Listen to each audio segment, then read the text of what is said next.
Hi, everyone. We are the PSEG Institute for Sustainability Studies Green Team serving PSEG. We'd like to begin our project by briefly introducing all of our team members, starting with myself. My name is Lauren Hope, and I am a Sustainability Science major from Montclair State University. Good morning. My name is Sean McKay. I'm an energy business and finance major at Penn State University. Hi, my name is Gabrielle Mills, and I study English, professional writing, and journalism at Montclair State University. Good morning. My name is Chikwendo Nwachukwu. I study electrical engineering from New Jersey Institute of Technology. Hi, everyone. My name is Maya Shah. I attend Yale University studying applied mathematics and psychology. Now we'd like to talk a little bit about PSEG, who we worked alongside with this summer. PSEG stands for Public Service Enterprise Group. Their CEO is Ralph Izzo, who manages company operations, including electric and gas generation, distribution, and transmission. PSEG is a Fortune 500 company, and their subsidiary PSEG is New Jersey's largest electric and gas provider and one of the largest combined electric and gas companies in the US. They have 13,000 employees across New Jersey and Long Island, and at 117 years old, they are very well established. And PSEG is New Jersey's oldest publicly owned utility company. Throughout these last 10 weeks, we were tasked with these 4 deliverables that you see on the screen here. And so I'll start going into what these were and what their importance were.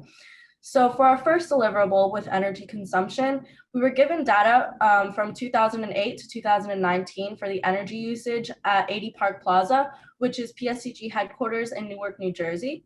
We reorganized this data so that it was easier to analyze and notice trends in the data. And this way, PSEG would be able to monitor changes in the future based on these summaries. For waste reduction, we identified what materials PSEG was sending to landfills the most based on the number of tons sent. And without reducing this number of waste in landfills, things like sending lots of wood to landfills aids in deforestation, which could also lead to displacement of wildlife. Contamination would negatively impact water for communities and much more. So reducing this amount of waste is very important, but also by reducing this waste has positive effects like reducing greenhouse gas emissions, local pollution, groundwater contamination, while also improving resource conservation. Our next deliverable, employee engagement. Our goal was to encourage employees to engage in more sustainable practices and educate themselves more about making their daily activities more environmentally friendly. So reducing environmental impacts from within the company was kind of the focus of this rather than waiting for what has already been produced. For our scope 3 emissions deliverable, similarly to the energy consumption deliverable that I was speaking about before, calculating scope emissions established a baseline for PSEG to recognize what categories needed to be focused on for emission reduction in the future. So overall, the purpose of all of these deliverables was to reduce the environmental impact that PSEG creates with their day-to-day works.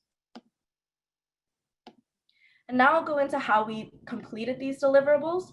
For our energy consumption deliverable, we reorganized the data specifically from 2008 and 2013 of the 80 Park Plaza that I was speaking about before, so that it was much easier to interpret. And we created summaries of the grand totals in charts and bar graphs using Excel for an overview of the data since 2008.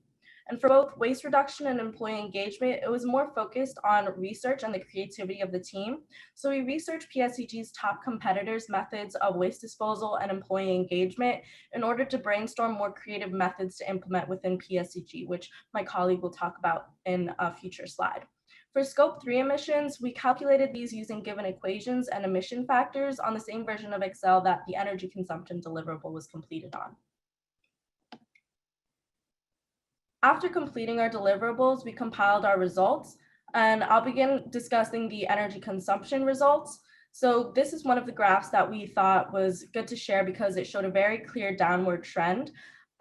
We also had 10 other bar graphs displaying the grand totals, but this one obviously shows a much clearer trend. So in this graph, kilowatt hour use, which is the amount of electrical energy used in the 80 Park Plaza facility, and kilowatt use decreased by over 50% from 2008 to 2019, which shows a great improvement in energy efficiency.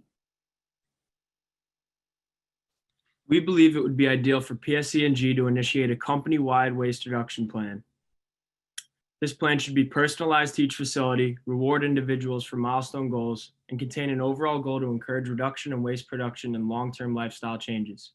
To help formulate this plan, we've created a waste report outlining top 10 waste materials sent to landfills, PSE&G operations. This report names and quantifies waste material, describes the damage of the material in landfill, and also introduces benefits of reasonable recycling or repurposing process rather than landfill disposal. The University of Arizona Water Resource Research Center states that 60 to 65% of wastewater has the potential to be reused. Of the 16,400 tons of wastewater disposed in PSE&G operations, 10,600 tons of that wastewater can be treated and reused. This pie chart shows every material from PSE&G operations that are disposed of in landfills. And as you can see, contaminated soil and wastewater are the largest contributors to landfills.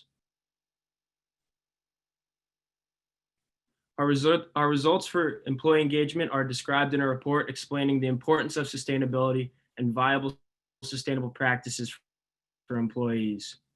We provide volunteer opportunities in branch locations for PSEG employees to engage in their community, and also possible sustainable certification programs to become more involved in the company's sustainable initiatives. We've also formulated a Green Olympics, which is a branch-specific competition measuring participation in sustainable practices and waste reduction. This Green Olympics, the facilities will receive points for employees participating in sustainable actions, such as categorizing trash to reduce the amount sent to landfills or equipment of reusable items. And the facility with the most points will win rewards. Our Green Leaders program allows managers and employees to take the lead in implementing sustainable initiatives into their specific facilities. Next, we looked into greenhouse gases because of their impact to our environment, such as they've been fueling hurricanes and destroying the coral reefs.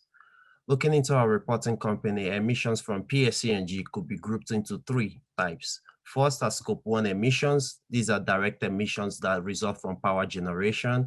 Then Scope 2 emissions, which are emissions from the vehicle fleet and line losses during transmission and distribution. Then finally, we focused on Scope 3, which are also indirect emissions, but they result outside the walls of PSEG, which they are also responsible for. These emissions could be due to upstream activities or downstream activities. But most importantly, quantification of Scope 3 emissions are not mandatory, unlike quantification of Scope 1 and Scope 2 emissions, which are mandatory for organization and disclosing of their greenhouse gas emissions.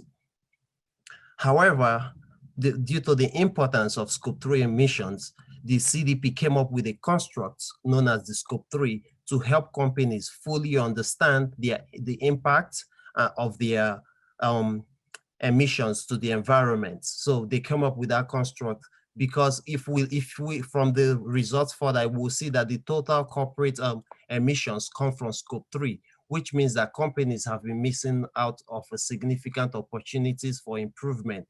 And this area, most companies have ignored also in the past because it occurs outside the company.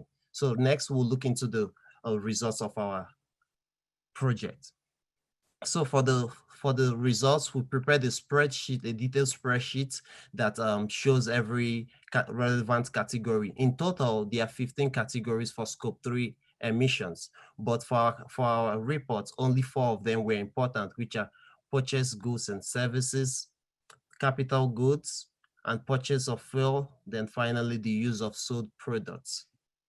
So the pie chart will actually explain. Okay, no, next, yeah, that one. So for our spreadsheet, we use the spend-based method for our calculation, and it's actually pretty much an easy calculation. What we did, we use the dollar amount of each item, then they have an emission factor. We multiply the item by the emission factor, and to be clear, the numbers used here are just sample values. This does not represent the original numbers we use for our project and for our calculation. So what we did, we multiply the emission factor by the dollar amount. Then at the end, we totaled every we got the sum, which gave us the total of the total kilogram CO2 equivalent, which is the emission into the environment. So next we'll look into our pie chart.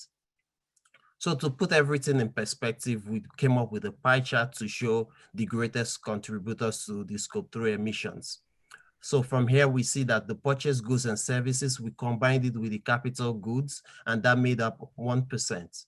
Next, we looked into the purchase of fuel, we made up just 11%. Then finally, the greatest contributor, the use of sold goods. And I will explain further. The use of sold goods is all used goods and services sold by the reporting company, in this case, which is PSEG. And for this case, is the natural gas PSEG purchased and sold to its customers. So from looking into all the calculations, this puts PSEG in a better place to be able to understand the corporate value chain, and so they can focus on significant emission reduction opportunities as shown. Thank you. Now you're probably thinking all of this information is great, but how do we implement it? Moving forward, we recommend the following strategies for each of these categories. For energy consumption, we recommend reorganizing data into user-friendly sheets. This aids in the analysis process. For waste reduction, we recommend implementation of the strategies created in our waste reduction report, including alternative disposal methods for materials such as contaminated soil, PVC pipe, and trash. For employee engagement, we recommend implementation of the findings of our employee engagement report. Things such as the employee volunteer initiatives, continuing of employee education, and the Green Olympics initiative. For scope 3, we recommend investing more time into reducing scope 3 emissions, using our emissions calculations as a guide. This will help to reduce the greenhouse gases that PSEG emits. And finally, for our acknowledgements, we would like to thank the following groups and individuals listed here for their continued support throughout our project.